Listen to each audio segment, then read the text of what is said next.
Halo saudara, senang sekali saya Medari Sasmita kembali hadir menyapa Anda dengan sejumlah informasi teraktual, tajam, dan terpercaya. Selama 60 menit ke depan saya akan menemani Anda dengan sejumlah berita yang sudah disiapkan tim redaksi di antaranya. 2 motor tabrakan adu kambing di Malang, 1 orang tewas.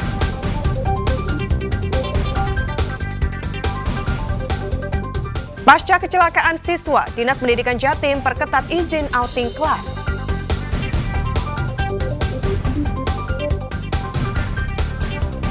Ratusan orang antusias ikuti kontes burung berkicau di Mojokerto.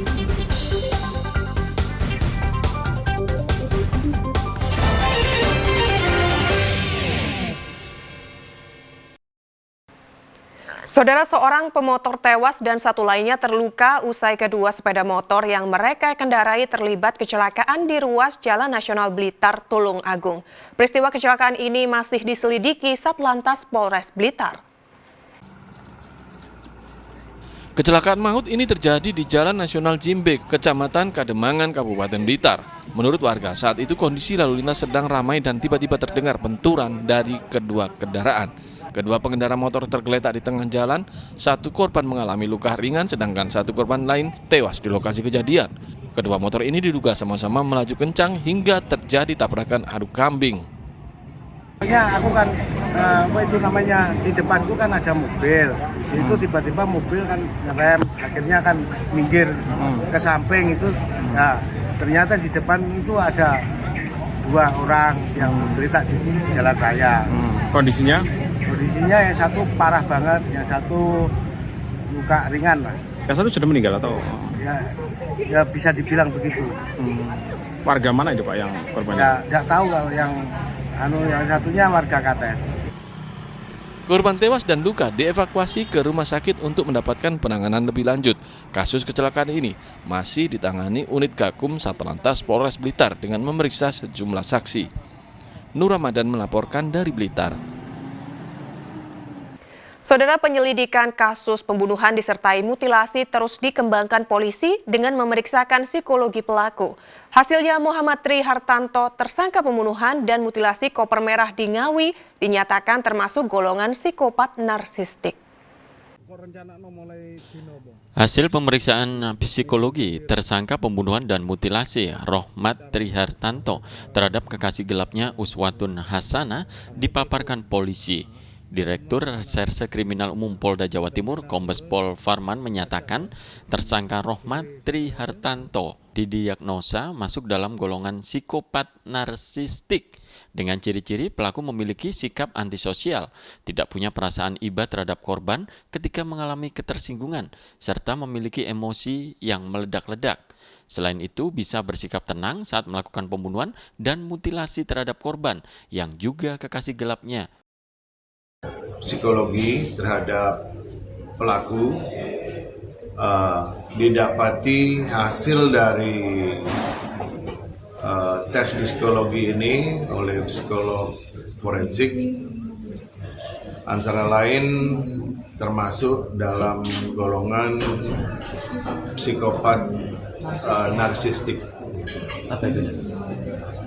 Secara alami, secara keilmuan mungkin nanti kami hadirkan langsung psikolognya yang bisa menjelaskan apa itu psikopat narsistik. Yang jelas psikopat ini pada saat melakukan ya antisosial, tidak punya perasaan yang iba gitu. Polisi saat ini sudah mengumpulkan barang bukti pembunuhan keji tersangka, diantaranya koper merah untuk membuang potongan tubuh, pisau untuk memutilasi, serta rangkaian rekaman CCTV yang menggambarkan kronologinya.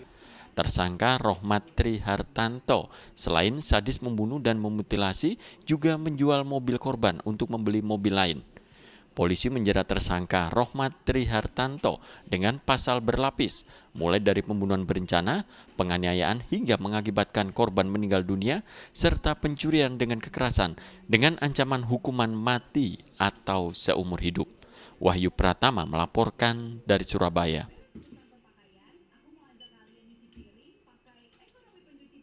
Saudara, angin kencang menerjang wilayah Kabupaten Pasuruan Minggu sore. Sebuah pohon besar tumbang menimpa kabel listrik hingga tiang listrik roboh menimpa sebuah motor serta sebuah truk gandeng.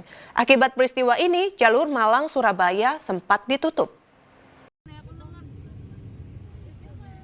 Seorang pengendara merekam kondisi sesaat setelah sebuah pohon besar tumbang di ruas jalan utama Malang-Surabaya di Desa Karangrejo, Kecamatan Gempol, Pasuruan, Minggu sore.